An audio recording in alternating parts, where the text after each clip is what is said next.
La creencia crea división en ti, una parte de tu mente cree y una parte de tu mente niega. La confianza es una unidad de tu ser, de tu totalidad, pero, ¿cómo puede tu totalidad confiar si nunca la has vivido? Bienvenidos a esta sección llamada Conocimientos del pasado. Te voy a compartir una hermosa y antigua historia que tocó fibras muy profundas en mi ser cuando llegó a mi vida, modificando de forma significativa mi percepción de la realidad. Una vez, cuando los hasidas estaban reunidos sentados en hermandad, pipa en mano, el rabino Israel se unió al grupo. Al ser un hombre muy afable le preguntaron: «Dinos, querido rabino, ¿por qué deberíamos servir a Dios?». Él se vio sorprendido por la pregunta y replicó: «¿Cómo voy a saberlo?». Pero entonces les contó esta historia. Hubo una vez 2 amigos del rey, y ambos resultaron ser culpables de un crimen. Puesto que el rey los amaba, quiso ser clemente con ellos.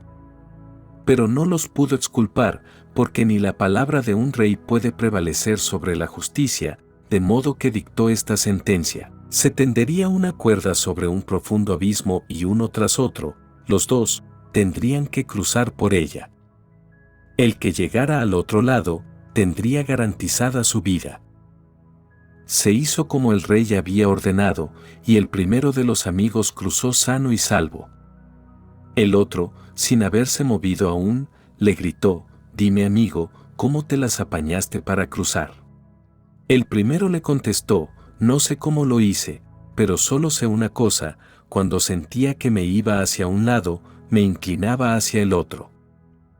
La existencia es paradójica, la paradoja es su misma esencia, existe a través de los opuestos, es un equilibrio de los opuestos y uno que aprende a equilibrarse, se vuelve capaz de conocer lo que es la vida, lo que es la existencia, lo que es Dios. La clave secreta es equilibrarse. Unas cuantas cosas antes de entrar en esta historia. Primero, nosotros hemos sido educados según la lógica aristotélica, que es lineal, unidimensional. La vida no es en absoluto aristotélica, es hegeliana. Su lógica no es lineal, su lógica es dialéctica. El proceso mismo de la vida es dialéctico, un encuentro entre los opuestos. Un conflicto entre los opuestos y, aún así, encuentro de los opuestos, y la vida transcurre a través de este proceso dialéctico, desde la tesis a la antítesis, desde la antítesis a la tesis y luego de nuevo. La síntesis se convierte en una tesis, todo el proceso comienza una vez más. Si Aristóteles estuviera en lo cierto, habría solamente hombres y no mujeres, o solamente mujeres y no hombres. Si el mundo estuviera hecho de acuerdo a Aristóteles, solamente existiría luz y no oscuridad, o solamente oscuridad y no luz. Eso sería lo lógico, existiría o bien la vida o bien la muerte, pero no ambos. Pero la vida no se basa en la lógica aristotélica, la vida es ambos, y la vida es únicamente posible, debido a que ambos existen, debido a los dos opuestos, al hombre y a la mujer, al yin y al yang, al día y a la noche, al nacer y al morir, al amor y al odio. La vida consiste en ambos. Esto es lo primero que has de dejar, que penetre profundamente en tu corazón, porque Aristóteles está ya en la mente de todo el mundo. Todo el mundo de la educación cree en Aristóteles, aunque para las más avanzadas de las mentes científicas, Aristóteles está pasado de moda, ya no es aplicable. La ciencia ha trascendido a Aristóteles, porque la ciencia se ha aproximado a la existencia, y ahora la ciencia entiende que esta vida es dialéctica y no lógica. El amor es como una pelea, el amor es una pelea, sin lucha el amor no existiría. Parecen opuestos porque creemos que los amantes nunca se pelean. Esto es algo lógico. Si amas a alguien, ¿cómo te vas a pelear con él? Es absolutamente claro y obvio para el intelecto que los amantes nunca debieran pelear, pero lo hacen. En realidad son íntimos enemigos, continuamente están peleando. En esta pelea es liberada la energía que llamamos amor. El amor no es solamente pelearse. El amor no es solamente ensarzarse, eso es cierto, es más que eso, también es un pelearse, pero el amor los trasciende, el pelearse no puede destruirlo. El amor sobrevive al pelearse, pero no puede existir sin él. Mira la vida es anti-aristotélica, es no euclidiana. Si no aplicas tus conceptos a la vida, si simplemente miras a las cosas tal y como son, entonces te verás sorprendido de improviso. Al ver que los opuestos son complementarios y la tensión en los opuestos es la base misma sobre la cual la vida existe, si no desaparecería. Piensa en un mundo donde la muerte no existiera, tu mente podría decir entonces que la vida perduraría eternamente, pero te equivocas. Si la muerte no existiera, la vida simplemente desaparecería, no puede existir sin la muerte le aporta el contraste, la muerte le confiere color y riqueza, la muerte le comunica pasión e intensidad. Por eso la muerte no está en contra de la vida, eso es lo primero. La muerte está implicada en la vida y si quieres vivir de un modo auténtico, has de aprender a morir de un modo auténtico, has de aprender un equilibrio entre el nacer y el morir y has de permanecer justo en el medio. Ese permanecer en el medio no puede ser algo estático, no consiste en que una vez hayas obtenido algo y todo se acabe, que entonces no haya nada más que hacer, eso es una tontería.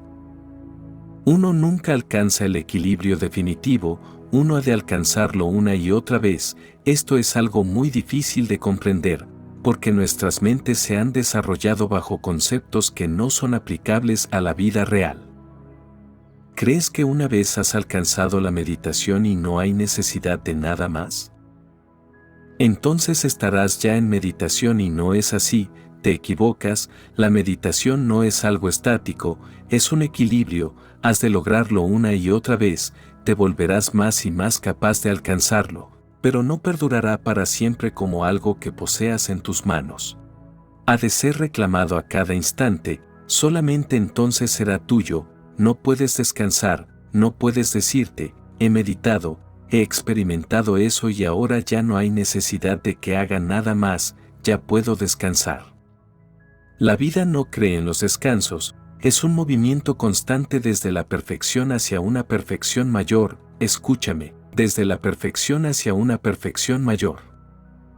Nunca es imperfecta, siempre es perfecta, pero siempre puede alcanzarse mayor perfección, aunque bajo el punto de vista de la lógica, estas afirmaciones son absurdas. Y puedes emplear la misma lógica para salirte de ella, pero en la vida no te será tan fácil escaparte, gracias a la lógica, gracias a la teología, gracias a la filosofía, gracias a tu gran inteligencia, a tu habilidad inventando teorías, solamente podrás salirte de la vida o trascenderla mediante la auténtica experiencia. Hay dos clases de personas que son religiosas. El primer tipo es el infantil, que busca la figura del padre.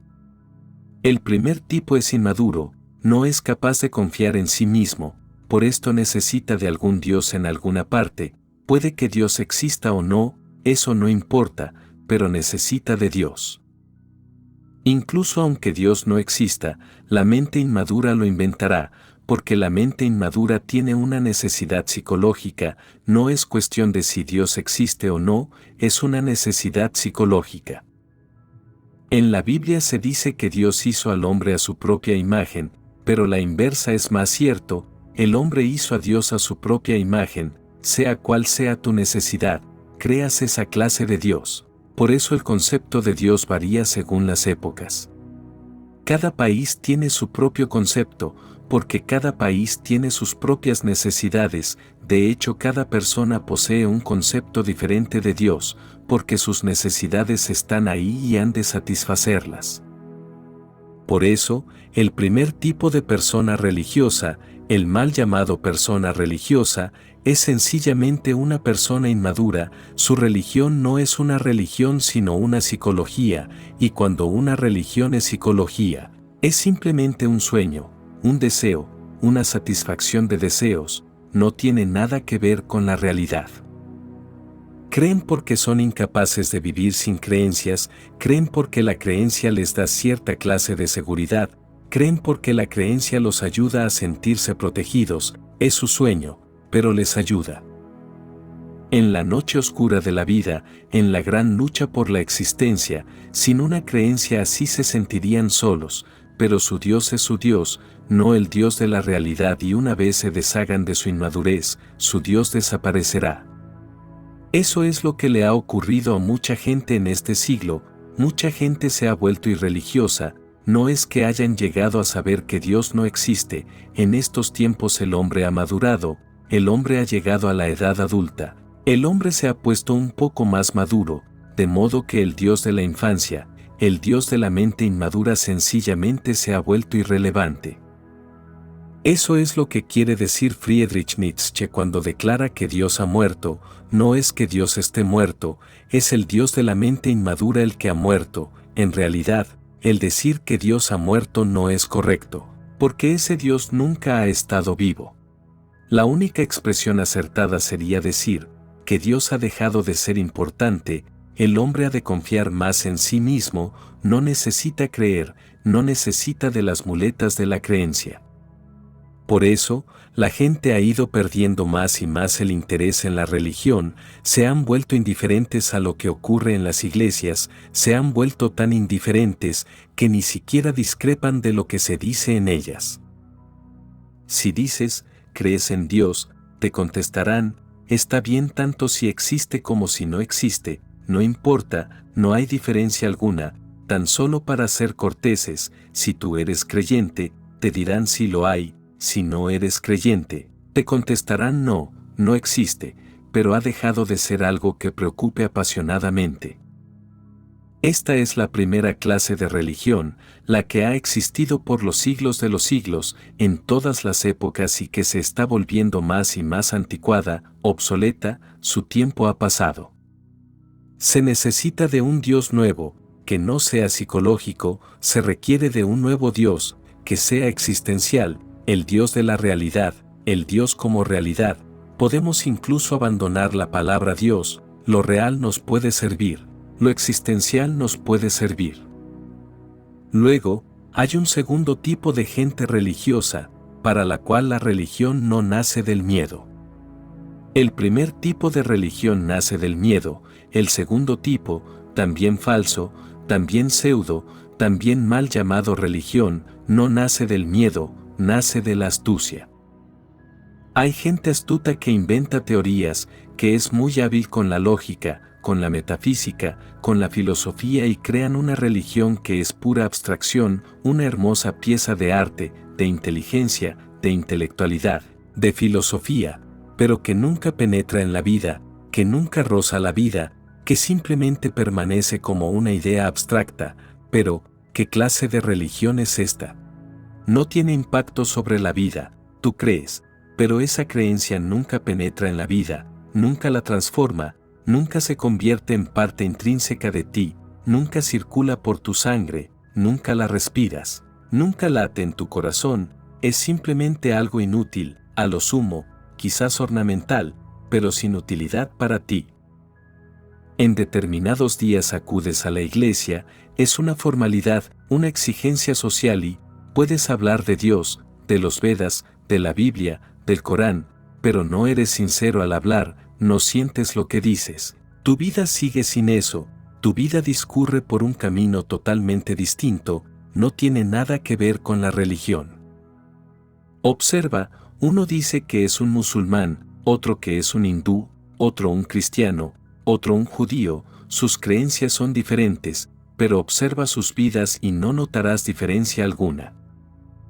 El musulmán, el judío, el cristiano, el hindú, todos viven la misma vida, sus vidas no son ni rozadas por sus creencias, de hecho, las creencias no pueden tocar la vida, las creencias son artilugios. Las creencias son astutos artilugios mediante los cuales dices, sé lo que es la vida y así puedes descansar en paz, dejas de estar presionado por la vida. Sostienes un concepto y ese concepto te ayuda a racionalizar, de este modo la vida no te afecta mucho, porque posees todas las respuestas a todas las preguntas.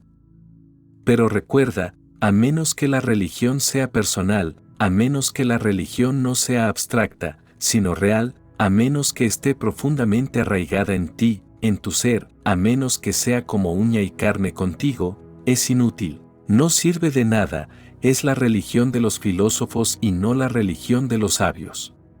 Entonces surge la tercera clase y esa es la verdadera clase, las otras dos eran falsificaciones de la religión, pseudodimensiones sin valor, facilonas, porque no suponen un reto para ti. La tercera es muy difícil, ardua, es un gran reto, creará una gran agitación en ti, porque la tercera, la verdadera religión, dice que a Dios te has de dirigir de un modo personal. Has de provocarle y has de permitir que te provoque y has de arreglártelas con él. En realidad, has de luchar con él, has de chocar con él, has de amarle, has de odiarle, has de ser su amigo y has de ser su enemigo, has de hacer de la experiencia de Dios una experiencia viva. A menos que te dirijas a Dios de una forma personal, llamándole por su nombre, nunca se convertirá en una realidad en tu vida. Puedes seguir llamándole Padre, pero ¿de qué Padre estás hablando? Cuando Jesús le llamaba Padre, se dirigía a él de un modo personal. Cuando tú lo haces así, lo haces de forma absolutamente impersonal, es cristiana, pero impersonal. Cuando Jesús le llamaba Padre, tenía un sentido. Cuando tú le llamas Padre, carece de sentido, no has establecido contacto alguno, no hay un verdadero contacto con él. Solamente la experiencia de la vida, que no es ni creencia ni filosofía, solamente la experiencia de la vida te hará capaz de que te dirijas a él personalmente. Entonces podrás encontrarle y a menos que le encuentres a Dios, te engañas simplemente a ti mismo con palabras vacías, huecas, con palabras carentes de contenido. Hubo un místico sufí, muy famoso, Said se llamaba, confiaba en Dios tan tremendamente, tan ciegamente, que vivió solamente de esa confianza. Jesús les dice a sus discípulos, mirad esos lirios del campo, no se afanan y aún así son tan bellos y están tan vivos, que ni Salomón en toda su gloria fue tan hermoso. Said vivía la vida de un lirio, ha habido muy pocos místicos que han vivido la vida así, pero hay gente que sí ha vivido así, la confianza es tan infinita, la confianza es tan absoluta, que no hay necesidad de hacer nada. Dios va haciendo las cosas por ti, de hecho, aunque tú las hagas, Él las está haciendo, lo único que ocurre es que piensas que eres tú el que las haces. Un día, un hombre acudió a Said acusándole de pereza, de desidia y le pidió que trabajara para él. Te pagaré de acuerdo a tus servicios, añadió el hombre. Said replicó, aceptaría tu oferta si no fuera por unas cuantas objeciones. Primero, podrías ir a la bancarrota. Segundo, los ladrones podrían robar tus tesoros. Tercero, me des lo que me des, lo harás de mala gana. Cuarto, si descubres fallos en mi trabajo, probablemente me despedirás. Quinto, la muerte podría sobrevenirte y yo perdería la fuente de mi sustento. Sucede, dijo Said, que tengo un verdadero maestro que carece de tales imperfecciones. Eso es lo que es la confianza, ten confianza en la vida y no podrás perder nada, pero esa confianza no puede venir con el adoctrinamiento, esa confianza no llega a través de la educación, de la prédica, del estudio, del pensar, esa confianza llega tan solo al vivir la vida a través de sus opuestos, con todas sus contradicciones, con todas sus paradojas. Cuando, a pesar de las paradojas, llegas a un punto de equilibrio, surge la confianza es un perfume del equilibrio, la fragancia del equilibrio, si realmente deseas llegar a la verdad. Abandona todas tus creencias, no te ayudarán. Una mente que cree es una mente estúpida, una mente que confía es pura inteligencia, una mente que cree es una mente mediocre, una mente que confía se vuelve perfecta, la confianza la hace perfecta, y la diferencia entre el creer y el tener fe, confianza, es simple. No te estoy hablando de las palabras en el diccionario puede que sea así, que el creer sea tener confianza, que el tener confianza sea tener fe, que tener fe es decir creer, Yo estoy hablando de la existencia. En un modo existencial, la creencia es algo prestado, la confianza es algo tuyo, crees en lo que crees, pero la duda subsiste escondida, el confiar no contiene nada de duda, es simplemente estar vacío de dudas. La creencia crea división en ti, una parte de tu mente cree y una parte de tu mente niega, la confianza es una unidad de tu ser, de tu totalidad, pero, ¿cómo puede tu totalidad confiar si nunca la has vivido? El Dios de Jesús no te servirá, el Dios de mi experiencia no te servirá, el Dios de la experiencia de Buda no te servirá, ha de ser tu experiencia y si acarreas creencias, te encontrarás una y otra vez con experiencias que no encajan con las creencias y entonces surgirá una tendencia de la mente a no creer en esas experiencias, a no darles importancia, porque suponen una molestia. Ellas destruyen aquello en lo que crees si tú quieres aferrarte a tus creencias, entonces cada vez te irás volviendo más y más ciego a la vida, la creencia se convertirá en una venda para los ojos. La confianza abre los ojos, la confianza no tiene nada que perder, la confianza significa que aquello que es real, que puedo poner mis deseos y anhelos a un lado, porque no hacen a la realidad diferente. Solamente pueden distraer a la mente de la realidad. Si crees en algo y te encuentras con una experiencia, de la cual la creencia dice que no es posible o que la experiencia es tal, has de abandonar la creencia. ¿Qué es lo que vas a escoger, la creencia o la experiencia? La tendencia de la mente es a escoger la creencia, para olvidarse de la experiencia, así es como te has perdido muchas oportunidades cuando Dios ha estado llamando a tu puerta. Recuerda que no eres solamente tú el que está buscando la verdad también te está buscando, muchas veces su mano se ha acercado a ti, casi te ha tocado, pero tú te encogiste, no encajaba con lo que creías y elegiste tu creencia. La vida es inmensa y las creencias son muy pequeñas, la vida es infinita y las creencias son muy diminutas, la vida nunca encaja con ninguna creencia y si tratas de imponer la vida sobre tus creencias, estarás tratando de conseguir lo imposible. Nunca ha sucedido y nunca sucederá de modo natural, abandona las creencias y empieza a aprender cómo vivir tus experiencias. Ahora, vayamos con esta historia. Una vez, cuando los hasidas estaban reunidos, sentados en hermandad, pipa en mano, el rabino Israel se unió al grupo. Al ser un hombre muy afable, le preguntaron, «Dinos, querido rabino, ¿por qué deberíamos servir a Dios?» Unas cuantas cosas sobre el hasidismo. En primer lugar, la palabra hasid proviene de una palabra hebrea, que significa pío, puro, se deriva del nombre Hased, que significa gracia. Esta palabra hasid es muy hermosa. Todo el fundamento del hasidismo se basa en la gracia, no es que tú tengas que hacer algo, la vida ya te está sucediendo, tan solo guarda silencio, mantente pasivo, alerta, receptivo, Dios desciende por su gracia no por tu esfuerzo.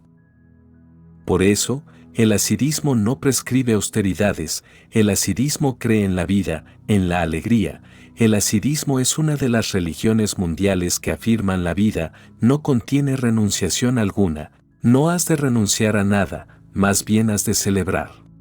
Se dice que el fundador del hasidismo, Ben Élice, decía: he venido para enseñaros un nuevo camino, no es de ayuno y de penitencia y tampoco es de indulgencia, sino de regocijo en Dios. El hasida ama la vida, intenta vivir la vida, esa misma experiencia de la vida comienza a darte un equilibrio y en ese estado de equilibrio, algún día, cuando estés plenamente equilibrado, sin inclinarte ni a un lado ni a otro, cuando estés exactamente en el medio, trascenderás, el medio es trascender, el medio es la puerta desde donde uno trasciende. Si realmente deseas conocer lo que es la existencia, no es ni la vida ni la muerte, la vida es un extremo, la muerte es el otro extremo y exactamente en el punto medio, donde no existe ni la muerte ni la vida, donde uno es simplemente no nacido, inmortal en ese momento de equilibrio, de balance, la gracia desciende. Sería muy hermoso que los seres se volvieran asidas, receptores de la gracia. Me gustaría que aprendieran esta ciencia, este arte del equilibrio. La mente escoge los extremos muy fácilmente. Hay gente que es indulgente, se complacen en la sensualidad, en la sexualidad, en la comida, en las ropas, en las casas, en esto y en lo otro. Hay gente que tiende a la complacencia, se inclinan demasiado hacia la vida, se caen, se derrumban. Luego hay esa otra gente que, viendo a la otra gente caerse de esa cuerda floja, que es la existencia hacia la complacencia, hacia el abismo, que es la indulgencia, se asustan. Empiezan a inclinarse hacia el otro extremo, renuncian al mundo, escapan al Himalaya, escapan de la esposa, de los niños, del hogar, del mundo, de la ciudad y se esconden en los monasterios. Han elegido el otro extremo. La complacencia es la vida extrema, la renunciación es la muerte extrema. Por eso, hay algo de verdad en el comentario de Friedrich Nietzsche sobre el hinduismo. El hinduismo es la religión de la muerte. Hay algo de verdad cuando Nietzsche dice que Buda se asemeja a un suicida.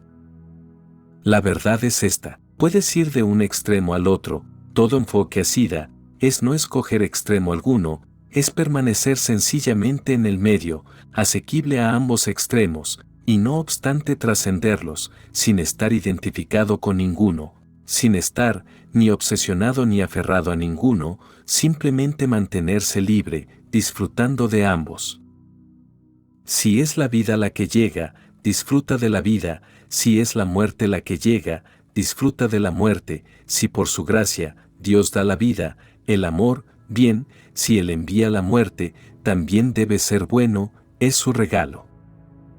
Ben Hélice está en lo cierto cuando dice: he venido para enseñaros el gozo de Dios. El hasidismo es una religión de celebración, es la flor más pura de toda la cultura judaica. El hasidismo es la fragancia de toda la raza judía, es uno de los fenómenos más bellos habidos en la tierra.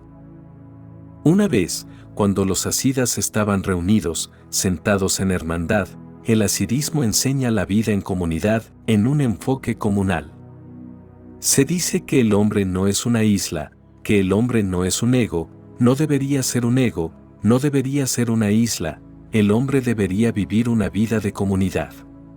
Aquí estamos desarrollando una comunidad hasida. El vivir en comunidad es vivir en amor, el vivir en comunidad es vivir el compromiso, ocupando tus energías y pensamientos en los demás. Hay muchas religiones que están muy orientadas hacia el yo, que solamente piensan en el yo, que nunca piensan en la comunidad. Su único pensamiento es: ¿cómo me voy a liberar? ¿Cómo conseguir mi liberación? ¿Cómo puedo alcanzar el moksha, mi libertad, mi liberación, mi salvación? Pero todo está precedido por el mí, por el yo. Todas esas religiones tratan por todos los medios de abandonar el ego, pero todo su esfuerzo se basa en el ego. El hasidismo dice que si quieres dejar a un lado el ego, el mejor modo es vivir en una comunidad, es vivir con gente, preocuparte por la gente, de su alegría, de su tristeza, de su felicidad, de su vida, de su muerte. Crea en ti una necesidad de ocuparte de los demás, implícate y entonces el ego desaparecerá por sí mismo, y cuando el ego ha desaparecido, eres libre. El ego no puede ser libre, solamente hay un liberarse del ego. El hasidismo emplea la vida en comunidad como un artilugio.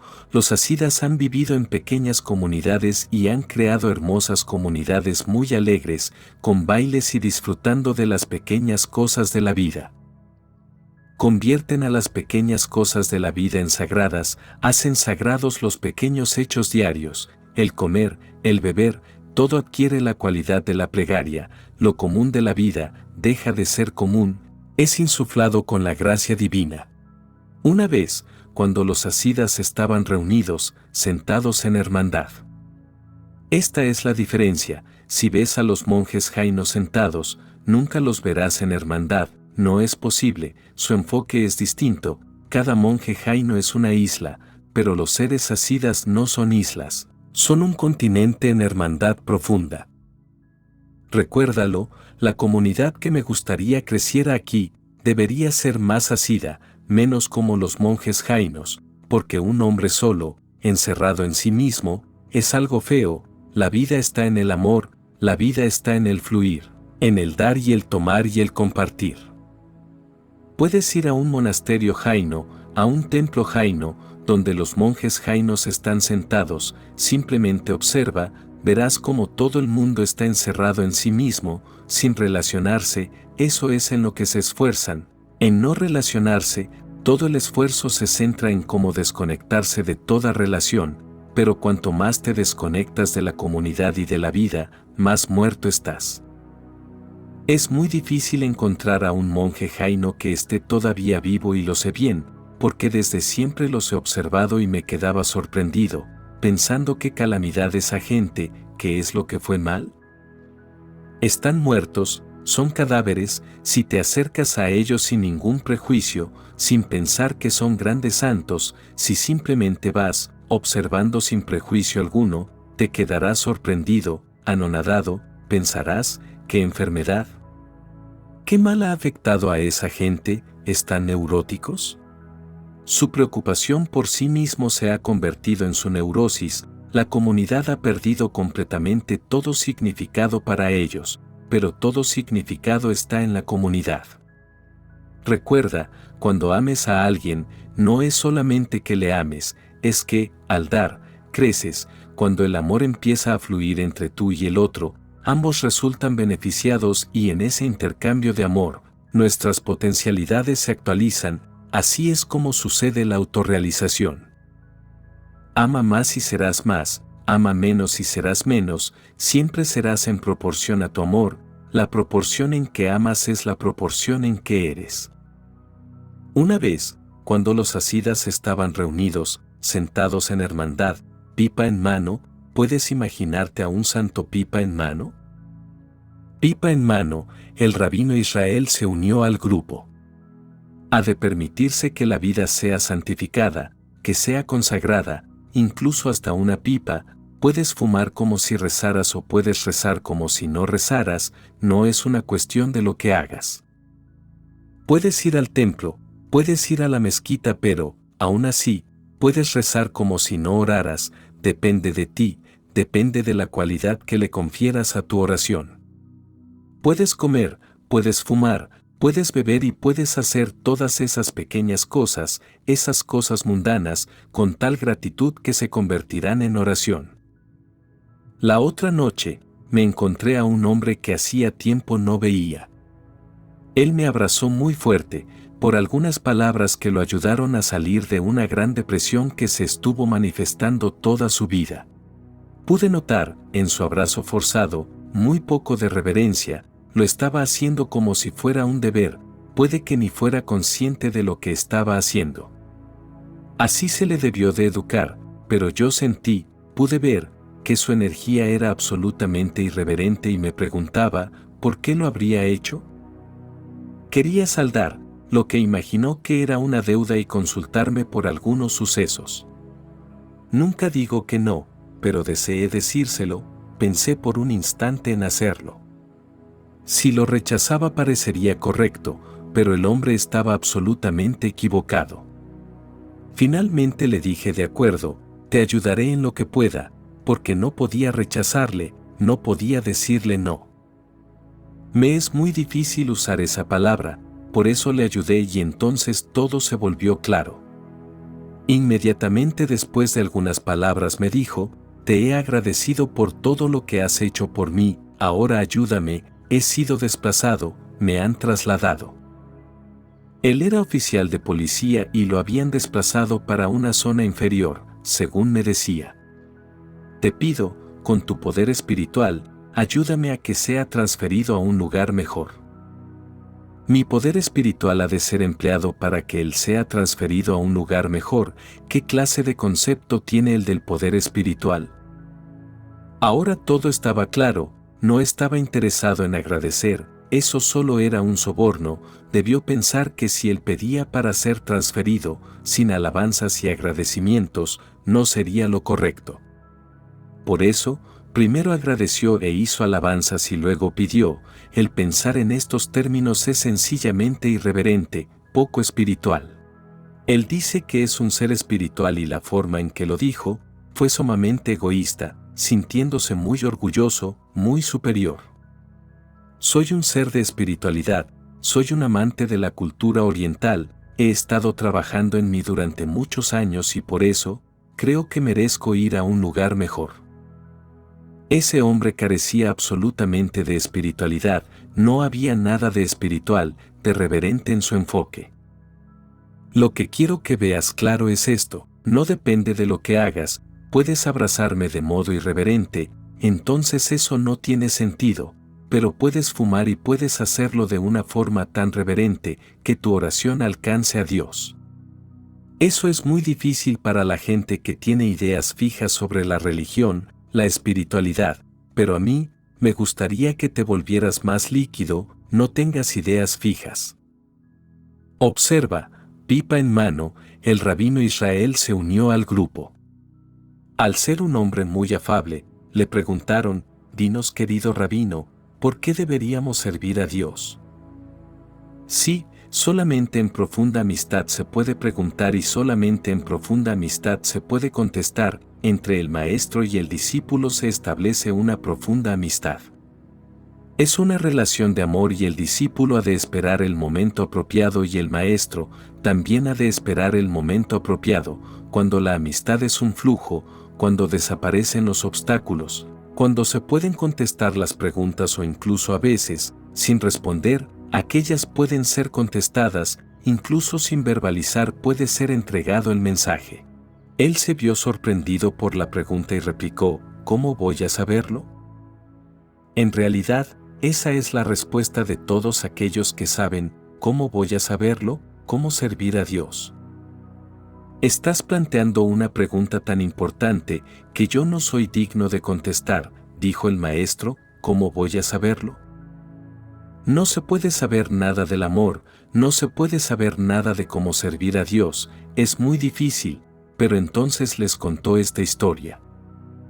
Primero les dice, ¿cómo voy a saberlo? Primero les dice que el conocimiento aplicado a tales cosas no es posible. Primero les dice que no les puede aportar nada de saber sobre estas cosas, que no te puede hacer más sabio con respecto a estos temas, no existe la forma, pero entonces cuenta esta historia. Una historia es absolutamente diferente a hablar de teorías, una historia es algo más vivo, más revelador, no dice mucho, pero enseña mucho. Todos los grandes maestros han utilizado las historias, las parábolas, las anécdotas, el motivo es que, si dices algo directamente, eso duele mucho, una expresión directa es demasiado cruda, primitiva, ruda, desagradable. La parábola dice eso mismo, de una forma indirecta, lo hace más suave, lo hace más poético, menos lógico, más cercano a lo vital, más paradójico. No puedes emplear un silogismo refiriéndote a Dios, no puedes emplear argumento alguno, pero sí puedes contar historias y la raza judía es una de las razas de la tierra más ricas en historias. Jesús era judío y él ha contado algunas de las más bellas parábolas que jamás se han contado. Los judíos han aprendido a contar historias, de hecho, los judíos no saben mucho de filosofías, pero tienen bellas parábolas filosóficas. Dicen mucho, sin decirlo, sin apuntar nada directamente, crean una atmósfera y en esa atmósfera algo puede ser entendido, ese es todo el porqué de una parábola. Pero entonces les contó esta historia, aunque primero les dijo, ¿cómo voy a saberlo? Primero niega cualquier posibilidad de saber algo sobre ello. Un filósofo diría, si lo sé, un filósofo propondría una teoría en términos claros, lógicos, matemáticos, en silogismos, de forma argumentativa, él trata de convencer, puede que no te convenza, pero te obliga a guardar silencio. Una parábola nunca trata de convencerte, te toma por sorpresa, te persuade, te cosquillea en tu interior más profundo. En el instante en el que el maestro dice, ¿cómo voy a saberlo? Les está diciendo, relajen su mente, no les voy a dar ninguna explicación, no les voy a dar teoría alguna y no necesitan estar preocupados porque los vaya a tratar de convencer, simplemente disfruten de la parábola, de esa pequeña historia. Cuando te pones a escuchar una historia, te relajas, cuando escuchas una teoría, te pones tenso y eso que crea tensión en ti, no puede ser de mucha ayuda, es destructivo. Pero entonces, les contó esta historia. Hubo una vez, dos amigos del rey, y ambos resultaron ser culpables de un crimen. Puesto que el rey les amaba, quiso ser clemente con ellos, pero no los pudo exculpar, porque ni la palabra de un rey puede prevalecer sobre la justicia, de modo que dictó esta sentencia. Se tendería una cuerda sobre un profundo abismo y uno tras otro, los dos tendrían que cruzar por ella. El que llegara al otro lado, tendría garantizada su vida. Una parábola posee cierta atmósfera, una atmósfera muy hogareña, como si tu abuela te estuviera contando un cuento y tú te fueras quedando dormido. Los niños piden, cuéntanos cuentos, eso les ayuda a relajarse y quedarse dormidos. Una historia es algo muy relajante y no crea presión alguna en tu mente, más bien empieza a jugar con tu corazón. Cuando escuchas una historia, no la escuchas desde la cabeza, no puedes escuchar una historia con la cabeza, si la escuchas con la mente, te la perderás, si la escuchas desde la cabeza, no existe la posibilidad de que comprendas la historia, una historia ha de entenderse con el corazón. El rabino empezó a narrar esa bella historia, los discípulos se debieron de relajar, se debieron de poner atentos y relajados, esa es la belleza de una historia. Cuando se te cuenta la historia te mantienes atento, pero no tenso, puedes estar relajado y al mismo tiempo atento, surge una atención pasiva cuando escuchas un relato. Cuando estás escuchando una teoría, te pones muy tenso, porque si te pierdes una sola palabra, puede que no seas capaz de comprenderla, te concentras más. Cuando escuchas una historia te vuelves más meditativo, no hay mucho que perder, incluso si te pierdes algunas palabras, no te perderás nada, porque si sientes la historia, la entenderás, no depende tanto de las palabras. Los discípulos se debieron de relajar y el maestro les contó esta hermosa historia. De modo que dictó esta sentencia, se tendería una cuerda sobre un profundo abismo y uno tras otro, los dos tendrían que cruzar por ella. El que llegara al otro lado, tendría garantizada su vida. Esta frase es muy significativa, el que llegara al otro lado tendría garantizada su vida, Jesús les dice repetitivamente a sus discípulos, venid a mí, si deseáis tener vida en abundancia, si queréis vida en abundancia, venid a mí. Pero la vida en abundancia es obtenida únicamente por aquellos que trascienden la vida y la muerte, que trascienden la dualidad, que pasan a la otra orilla. La otra orilla, el otro lado, es simplemente un símbolo de lo trascendental, pero es solamente un apunte, no se dice nada determinado, solo se indica algo. Y entonces la historia sigue. Se hizo como el rey había ordenado y el primero de los amigos cruzó sano y salvo. Esas son las dos clases de personas, la primera sencillamente cruza sana y salva, por lo general, nos gustaría preguntar, ¿cómo caminar por una cuerda floja? Una cuerda floja se tiende sobre un abismo, es algo peligroso, generalmente nos gustaría conocer el cómo, el método, el medio, la forma de cómo hacerlo, nos gustaría saber la técnica, ¿debe de haber una técnica? Durante siglos la gente ha caminado en la cuerda floja, pero el primero camina simplemente sin preguntar, sin ni siquiera esperar al otro.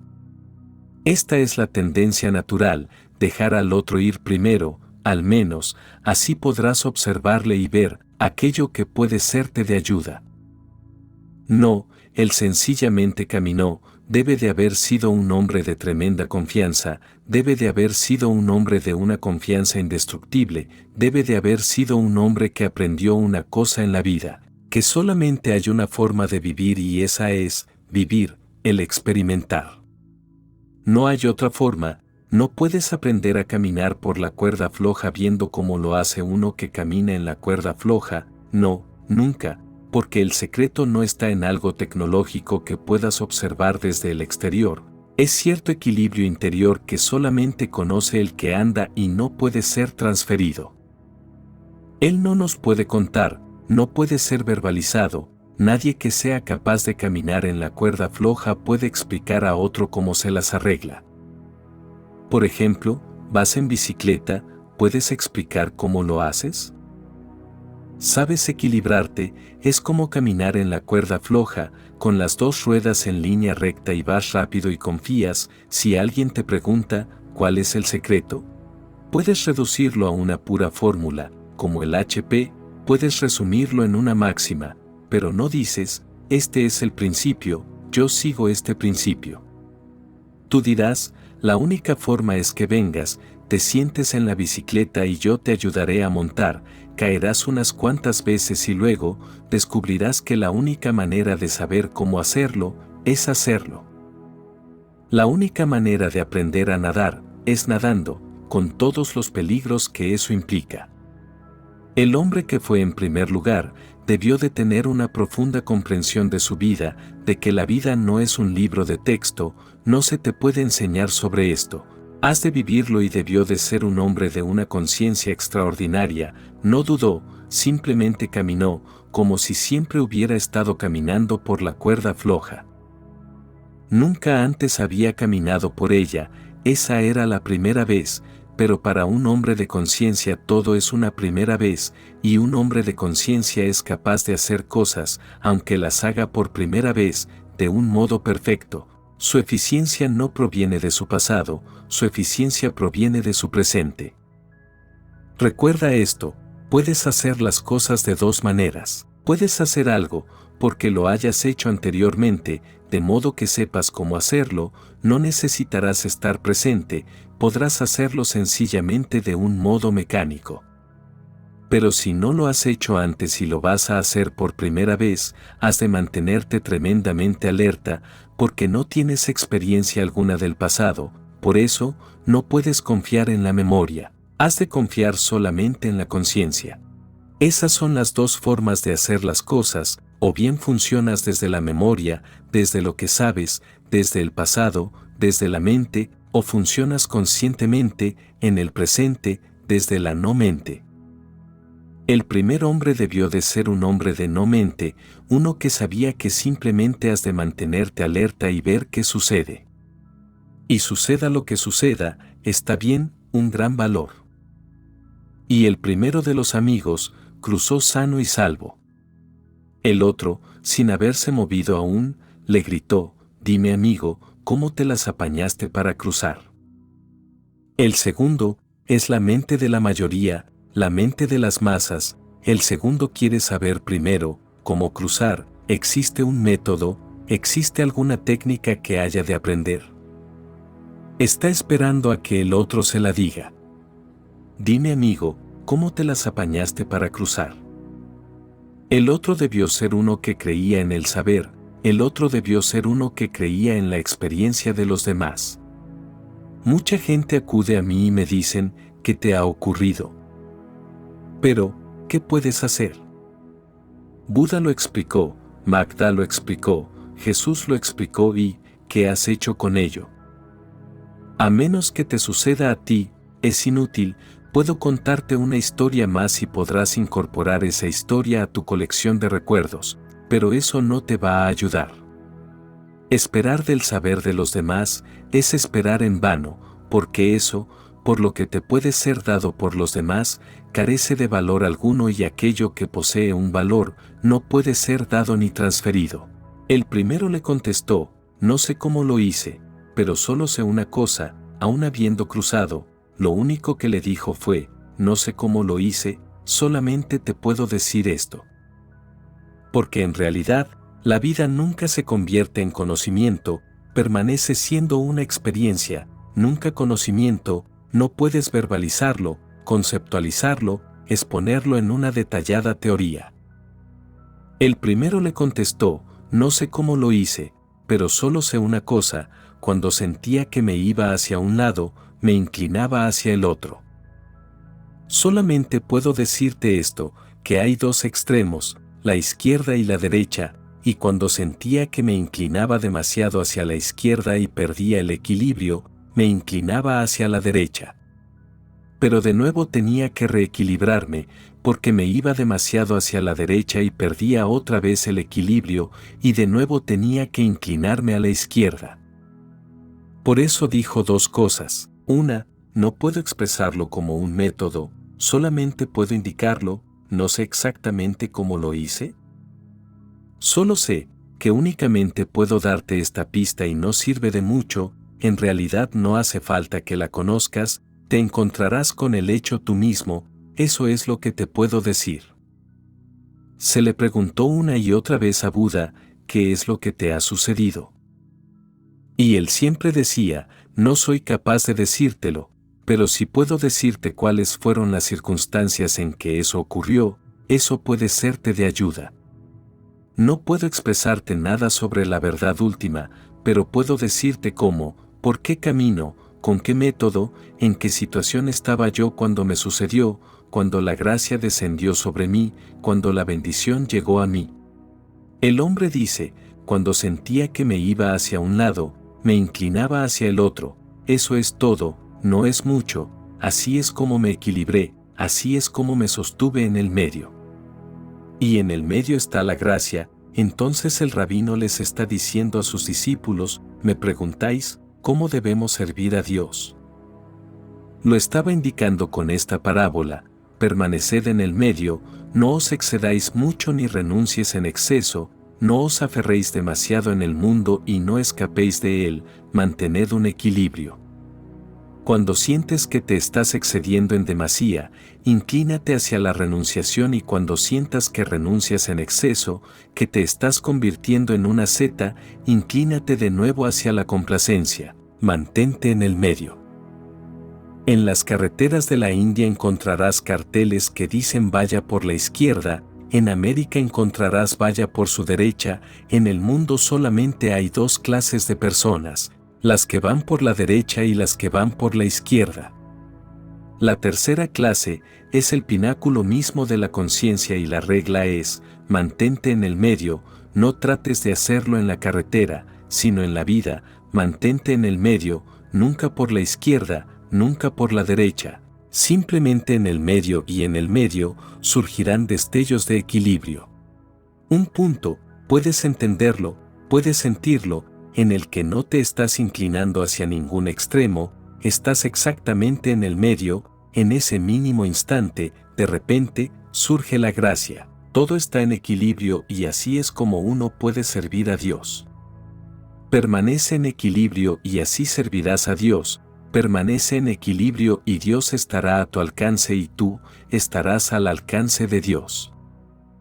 La vida no es tecnología, ni una ciencia, la vida es un arte o sería mejor el llamarle una habilidad, has de sentirla, es como el caminar por la cuerda floja. El rabino escogió una bella parábola, no habló en absoluto de Dios, no habló para nada de servir, no contestó directamente la pregunta, los discípulos debieron de olvidarse completamente de la pregunta. Esa es la belleza de una parábola, no divide tu mente en pregunta y respuesta, simplemente te da un atisbo de cómo son las cosas. La vida no tiene un método, recuérdalo, la vida no es americana, no posee una tecnología, la mente americana o para ser más específicos, la mente moderna tiende a crear tecnologías en todas las cosas. Incluso en la meditación, la mente moderna inmediatamente tiende a crear una tecnología, entonces surgen las máquinas y el hombre se va perdiendo y perdemos todo contacto con la vida. Amada alma, hay cosas que no pueden ser enseñadas, sino que solamente pueden ser aprendidas, yo estoy aquí, puedes observarme, puedes mirar en mí y verás un equilibrio y un silencio, es casi tangible, puedes tocarlo, puedes oírlo, puedes verlo, está aquí. No puedo decir lo que es, no puedo darte técnicas específicas de cómo llegar a él, como máximo puedo contarte unas cuantas parábolas, unas pocas historias, serán solo indicaciones. Aquellos que comprendan, dejarán que esos indicios caigan en sus corazones como semillas, a su debido tiempo, en la estación propicia germinarán y el día en que vivas lo mismo que yo estoy viviendo, me comprenderás. Yo he cruzado a la otra orilla, tú estás gritando desde el otro lado, dime amigo, ¿cómo te las arreglaste para cruzar? Solamente puedo decirte una cosa, no sé cómo lo hice, pero solo sé una cosa, cuando sentía que me iba hacia un lado, me inclinaba hacia el otro. Mantente en el medio, mantente continuamente alerta para no perder el equilibrio y entonces las cosas se arreglarán por sí mismas. Si eres capaz de permanecer en el medio, permanecerás accesible a Dios, a su gracia. Si eres capaz de mantenerte en el medio, te volverás asida, te convertirás en un receptáculo de la gracia, y Dios es gracia. No puedes hacer nada por encontrarle, solamente puedes hacer una cosa, no obstaculizar su camino. Siempre que te desplazas a un extremo, te tensas tanto que esa misma tensión te hace demasiado sólido. Siempre que estás en el medio, esa tensión desaparece, te vuelves líquido, fluido y dejas de obstaculizar el camino. Cuando estás en el medio, dejas de estar obstaculizando el camino de Dios, o déjame decírtelo así, cuando estás en el medio, dejas de ser. Exactamente en el medio, sucede este milagro, tú no eres nadie, tú eres una nada, esta es la clave secreta, y puede abrirse la cerradura del misterio de la existencia. Mis palabras solo son señales, para que en ti puedas encontrar tu verdad. Quienes realizamos esta labor en plena conciencia de amor, consideramos muy valioso tu like y tu suscripción, porque al realizar estas simples acciones, el contenido es reconocido por el algoritmo como interesante y recomendado a más almitas que lo puedan necesitar. Te deseo muchas bendiciones y que encuentres la paz durante todo el camino. Mi alma saluda a tu alma,